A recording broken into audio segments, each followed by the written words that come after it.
अस्सलाम वालेकुम एवरीवन। अच्छा, इस वीक की जो आपकी वीडियोस होंगी वो बड़ी सिंपल सी हैं। तो मैथमेटिक्स पढ़ पढ़ के आप लोग भी थक गए होंगे, तो थोड़ा सा स्लो चलते हैं इस वीक। मतलब स्लो तो नहीं होगा, लेकिन कई चीज़ें ऐसी होंगी जो आपने शायद पहले से पढ़ी हुई हों। सो स्टार्ट करते हैं। तो अभी आज थोड़ी सी बात करते हैं मैथमेटिकल मॉडलिंग के बारे में। ऑब्वियसली आप सबको पता है, ये आप काम कर चुके हैं वाइब्रेशन में, लेकिन क्योंकि इसको हमने कंट्रोल में कनेक्ट करना है तो वो कुछ चीज़ें भी आगे आएंगी जो कंट्रोल से रिलेटेड होंगी। कुछ चीज़ें आप बोलेंगे कि ये तो वही है जो वाइब्रेशन में हमने करी थी। तो ये चीज़ें आपको पता है, model is a simplified representation और abstraction of reality. Reality is generally too complex to copy exactly. Much of the complexity is actually irrelevant in problem solving. अच्छा, ये बातें तो बड़ी सिंपल सी हैं। लगता बाज़ाहिर ऐसा नहीं कि सबको पता होनी चाहिए, लेकिन अक्सर होगा जब आप लोग कर रहे होते हैं तो आप ये जो है मिस कर जाते हैं, क्योंकि हम ये सोच रहे होते हैं कि हमने तो बिल्कुल एग्जैक्ट आंसर निकाल लिया, जबकि obviously this is not the case. तो हम जो है वो बहुत सिस्टम को सिंप्लीफाई करके सॉल्व कर रहे होते हैं नॉर्मली। अच्छा, अब this is a complete approach के ways to study a system. तो अगर सिस्टम कोई भी सिस्टम गिवन है, सबसे बेस्ट ऑप्शन तो ये है कि आप एक्सपेरिमेंट कर लें विद द एक्चुअल सिस्टम। लेकिन अगर आपका एक्चुअल सिस्टम अभी रेडी ही नहीं है तो आप एक्सपेरिमेंट नहीं कर सकते उसके ऊपर। Second option is experiment with the model of the system, कि आप उसके जो मॉडल है सिस्टम का उस पर आप एक्सपेरिमेंटल एनालिसिस कर लें।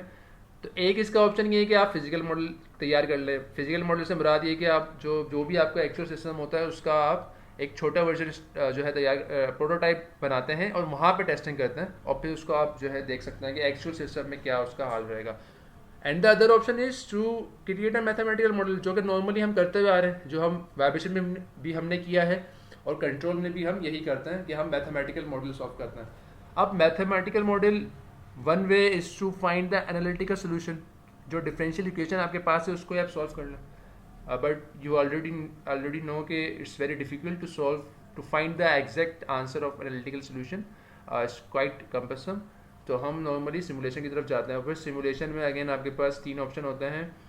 टाइम डोमेन, या तो आप सिस्टम को टाइम डोमेन में सॉल्व कर लें, या आप फ्रीक्वेंसी डोमेन में कर लें जो हमने वाइब्रेशन में किया था, या जो हम लेप्लास में करते हैं, या फिर it can be a combination कि आप दोनों को कंबाइन लेके चलें। तो ये एक कंप्लीट आपके पास पिक्चर है कि आप सिस्टम को स्टडी कैसे करते हैं। और कंट्रोल सिस्टम में this is the most important कि आपको पता हो कि आप स्टडी सिस्टम को करते कैसे हैं और करते क्यों हैं। करते क्यों हैं तो आपको पता है कि आप सिस्टम की स्टेबिलिटी चेक कर रहे होते हैं, आप सिस्टम को ये चेक कर रहे होते हैं कि किस तरह परफॉर्म कर रहा है, परफॉर्मेंस उसकी क्या है।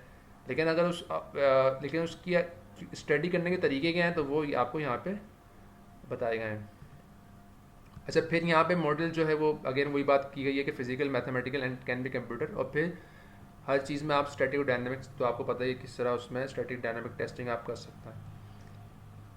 अच्छा, a set of mathematical equations, for example differential equations that describes the input output behaviour of a system. तो ये कहलाता है आपका मैथमेटिकल मॉडल, जो आप पता नहीं कब से करते हुए आ रहे हैं। और किस लिए क्या काम किया इसका, सिमुलेशन। आप पहले से सिमुलेट कर लेते हैं, आप बिफोर हैंड आपको पता होता है कि क्या होगा क्या। आप फोरकास्ट कर रहे होते हैं, अगेन आप प्रिडिक्ट कर रहे होते हैं सिस्टम के बारे में, कब फेल होगा, कितने अर्से चल सकता है सिस्टम, कब प्रॉब्लम आएगी सिस्टम के अंदर।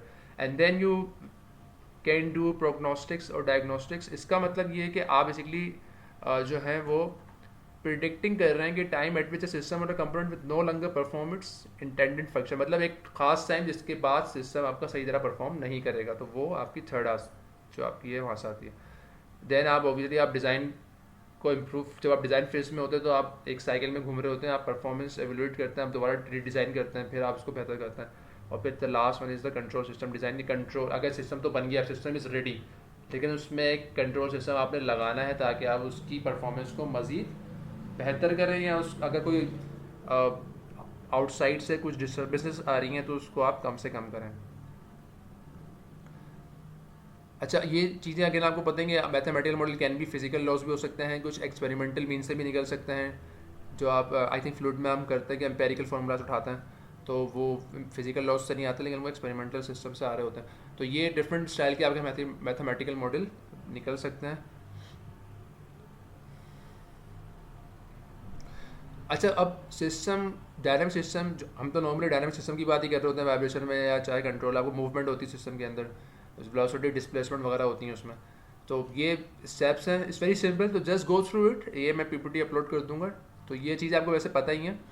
और ये अगेन जो हमने वाइब्रेशन में देखा था वही यहाँ पे शो किया गया है। तो ये इस पर हम दोबारा टाइम ज़ाया नहीं करेंगे, बट दिखाने के लिए, क्योंकि कंट्रोल का भी हिस्सा है वाइब्रेशन, और वाइब्रेशन कंट्रोल का हिस्सा है, कंट्रोल वाइब्रेशन का हिस्सा है, तो वो सब साथ ही चलते हैं। तो ये आपको पहले से पता है चीज़ है। Damper you already know about the translational damper. तो यहाँ अच्छा, अब यहाँ पे कंट्रोल्स का काम आता है कि कुछ चीज़ें हैं जो कि हमने पीछे नहीं पढ़ी हैं, वो कंट्रोल्स से रिलेटेड है। तो उसमें पहला तो linear versus non linear, study dynamic, discrete continuous, फिर वाइट बॉक्स, ब्लैक बॉक्स और ग्रे बॉक्स आता है। तो इसको वन बाय वन देखते हैं। पहले बात करते हैं ब्लैक बॉक्स मॉडल की। तो क्या है, क्या ये ब्लैक बॉक्स मॉडल?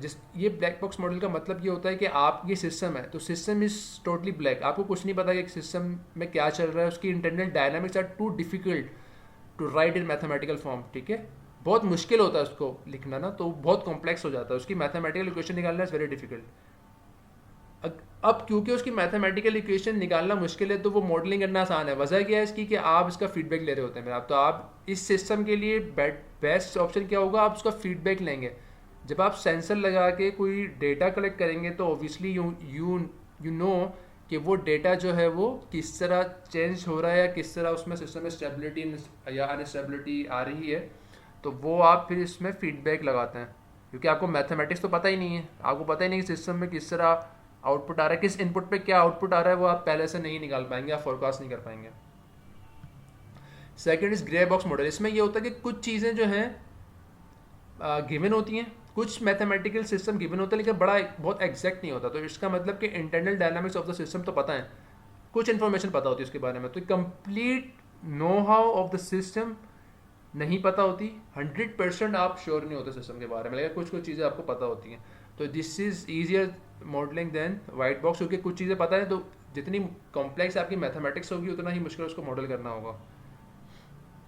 अच्छा, वाइट बॉक्स मॉडल में when the input output and the internal dynamics of the system is known, मतलब कंप्लीट आपको इनपुट भी पता है, आउटपुट एवरीथिंग इज नोन, आपको जो सिस्टम की डायनामिक्स हैं वो कंप्लीटली पता है। तो ये कहलाता है white box model. And obviously it's very difficult, क्योंकि आपके पास जो इक्वेशंस आएंगे अगर उसको आप मॉडल करना शुरू करेंगे तो वो बहुत मुश्किल होगा। डिफरेंशियल इक्वेशंस को आपको मॉडल करना है, तो वाइट बॉक्स मॉडल मॉडलिंग करना इज़ नॉट ईजी। और नॉर्मली हम क्या करते हैं, जब हमें सिस्टम की पूरी डायनामिक्स पता होती है तो हम इसमें कौन सा अप्लाई करेंगे, फीडबैक करेंगे, फीड फॉरवर्ड करेंगे। इसमें हमें फीडबैक लगाने की ज़रूरत नहीं है, हम फीड फॉरवर्ड लगाएंगे, क्योंकि हमें डायनामिक्स पता है, तो हम पहले से ही जो सिस्टम का जो बिहेवियर होगा वो हम उसको जस्ट कर सकते हैं। तो इसमें आप फीड फॉरवर्ड लगा सकते हैं, ज़्यादा बेहतर है।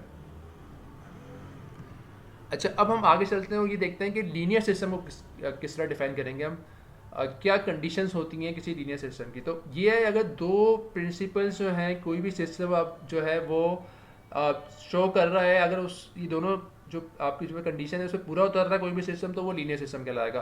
बड़ी सिंपल सी कंडीशन है। पहली कहलाती है प्रिंसिपल ऑफ सुपरपोजिशन। इसका मतलब क्या है, let's say you have a system, x1 is your input, y1 is your output, और वही सिस्टम के ऊपर अगर हम x2 इनपुट करें, कुछ दूसरा इनपुट है ये, सही है, तो x1 and x2 are different, और एक कोई दूसरा आउटपुट आएगा, ऑब्वियसली बात है, आपके बाद आप इनपुट चेंज करेंगे तो आउटपुट चेंज होगा।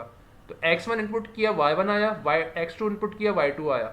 अब अगर हम ये दोनों इनपुट को ऐड कर देंगे तो सिंपली आपके आउटपुट भी ऐड हो जाएंगे। ठीक है, तो ये कहलाता है प्रिंसिपल ऑफ सुपरपोजिशन। यानी कि अगर आप दो इनपुट या तीन इनपुट या चार इनपुट चारों को ऐड करते हैं, तो जो उनकी इंडिविजुअल आउटपुट होते हैं वो सिंपली ऐड हो जाएंगे, आपको कुछ एक्स्ट्रा ऐड करने की ज़रूरत नहीं है। तो इसमें कुछ एक्स्ट्रा नहीं आएगा, सिंपली सारे जो आपके रिस्पॉन्सेज हैं वो आपके जो है वो ऐड हो रहे हैं। तो ये पहला आपका जो है वो प्रिंसिपल है। Second is principle homogeneity. इसमें क्या हो रहा है कि if let's the same system x1 is your input, y1 is your output, तो अगर if we scale our input by an amount alpha, यानी कि अल्फा से मल्टीप्लाई हो रहा है हमारा x1, तो वो एक कुछ और टर्म बन रही है, बढ़ भी सकता है, सिग्नल कम भी हो सकता है, डिपेंडिंग कि अल्फा 1 से बड़ा या छोटा है। तो जितना आप x1 में चेंज लाएंगे वही चेंज y1 में भी आएगा। ठीक है, तो दोनों में जो चेंज आ रहा है वो सिमिलर है। ठीक है, उसमें कुछ ऐसा नहीं आएगा कि आप x1 2 टाइम्स बढ़ाएंगे तो y1 आपका 4 टाइम्स बढ़ जाएगा, नहीं, जितना आप x1 को बढ़ाएंगे उतना ही आपके y1 में चेंज आएगा। तो ये कहलाता है प्रिंसिपल ऑफ होमोजेनिटी। तो अगर ये दोनों कंडीशंस किसी भी सिस्टम में सेटिस्फाई हो रही होंगी तो इसका मतलब the system is a linear system. अच्छा, ये बड़ी इंपॉर्टेंट कंट्रोल में दो चीज़ें जो आपको बतानी चाहिए। तो पहला तो ये है कि लीनियर टाइम इनवेरिएंट सिस्टम, और second is the linear time varying system. Now linear time invariant system, invariant से मुराद है कि कुछ चेंज नहीं आ रहा है उसके अंदर ना। तो ये क्या है, a differential equation is linear if the coefficients are constants और functions only of the independent variable. यानी कि अगर आपके कोफिशिएंट्स कांस्टेंट है, आपका मास चेंज नहीं हो रहा, आपका डैम्पिंग कोफिशिएंट चेंज नहीं हो रहा है, तो इसका मतलब आपकी प्रॉपर्टी सिस्टम की चेंज नहीं हो रही है विद रिस्पेक्ट टू टाइम, तो वो कहलाता है लीनियर टाइम इनवेरिएंट सिस्टम। या फिर वो जो मास है वो किसी इंडिपेंडेंट वेरिएबल पर डिपेंड है, वो डिपेंडेंट वेरिएबल पर डिपेंड नहीं कर रहा है, यानी कि वेलोसिटी पे मास डिपेंड नहीं कर रहा है, या एक्सेलरेशन पे मास डिपेंड नहीं कर रहा है कि अगर मैं एक्सेलरेट ज़्यादा करूँगा तो मास बढ़ जाएगा, या कम करूँगा तो मास कम हो जाएगा, उस पर डिपेंड नहीं कर रहा है, वो किसी इंडिपेंडेंट वेरिएबल पर डिपेंड कर रहा है। What about linear time varying system? System that are represented by differential equations whose coefficients are function of time are called linear time varying system. तो ये वो है जिसमें आपके जो कोफिशेंट्स होते हैं, जो आपके जो कांस्टेंट्स होते हैं वो टाइम डिपेंडेंट, टाइम से चेंज हो रहे होते हैं जो। तो ठीक है, उसमें एग्जांपल हम ये ले सकते हैं कि example of a time varying control system is a spacecraft control system. For example the mass of a spacecraft changes due to time consumption. तो इसका मतलब ये है कि आपका जो सिस्टम का मास होगा, ऑब्वियसली टाइम जब आगे बढ़ेगा, आपको जब आप फ्यूल बर्न करेंगे तो जो स्पेसक्राफ्ट का जो मास है टोटल वो चेंज होगा। ठीक है, तो इसका मतलब ये होगा कि इस सिस्टम में मास कांस्टेंट नहीं रहेगा आपका, वो चेंज होगा विथ रिस्पेक्ट टू टाइम।